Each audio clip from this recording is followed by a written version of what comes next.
మామూలుగా టీ తాగితే ఊపిరి వస్తుంది, కానీ ఇక్కడ టీ తాగితే ప్రాణాలు పోతాయేమో అనిపిస్తుంది.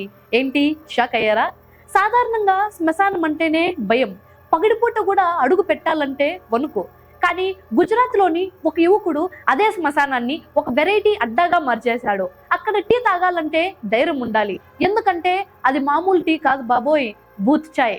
పేరు వింటేనే కాళ్ళు వణుకుతున్నాయి కదా. అసలు శ్మశానంలో టీ ఏంటి, ఆ స్వర్గీయ టీ వెనుక ఉన్న అసలు కథ ఏంటో ఇప్పుడు చూద్దాం రండి. అహ్మదాబాద్ లోని హంసోర్ ప్రాంతంలో ఉన్న భద్రేశ్వర్ శ్మశాన వాటికలో అనిల్ బజరంగే చారా అనే యువకుడు ఈ వినూత్న టీ స్టాల్ ను ప్రారంభించాడు. డాక్టర్ కావాల్సిన అనిల్ పేదరికం వల్ల చదువు ఆగిపోయినా నిరాశ చెందకుండా ఈ హారర్ థీమ్ టీ స్టాల్ తో ఫేమస్ అయ్యాడు. ఇక్కడ మెనూ చూస్తే షాక్ అవ్వాల్సిందే.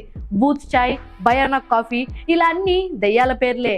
ఇంకా విచిత్రం ఏంటంటే అనిల్ తన పేరు ముందు స్వర్గీయ అని బోర్డుపై రాసుకున్నాడు. అప్పుడప్పుడు దయ్యం మాస్క్ వేసుకుని టీ ఇస్తూ కస్టమర్లను పలకరిస్తుంటాడు. కేవలం భయం మాత్రమే కాదు, ఇక్కడ జ్ఞానం కూడా దొరుకుతుంది. శ్మశానంలో ఒక చిన్న లైబ్రరీని ఏర్పాటు చేసి పుస్తకాలు చదువుకునే వసతి కల్పించాడు అనిల్. భూతం ముసుగు ధరించి కస్టమర్లను ఆకట్టుకుంటూ భయాన్ని పోగొట్టి విజ్ఞానాన్ని పంచడమే తన ఉద్దేశం అంటున్నాడు ఈ కుర్రాడు.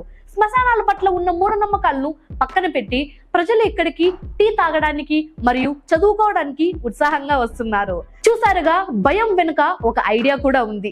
మరి మీరెప్పుడైనా ఇలాంటి శ్మశానంలో టీ తాగడానికి సిద్ధమేనా? కామెంట్ చేయండి. అలాగే మీ గ్యాంగ్ లో ఉన్న దెయ్యం లాంటి ఫ్రెండ్ కి ఈ వీడియో ట్యాగ్ చేయండి. ఇలాంటి మరిన్ని థ్రిల్లింగ్ వీడియోస్ కోసం రన్ టీవీ తెలుగుని లైక్ చేసి సబ్స్క్రైబ్ అవ్వండి. యువర్ షల్లి ప్రియా.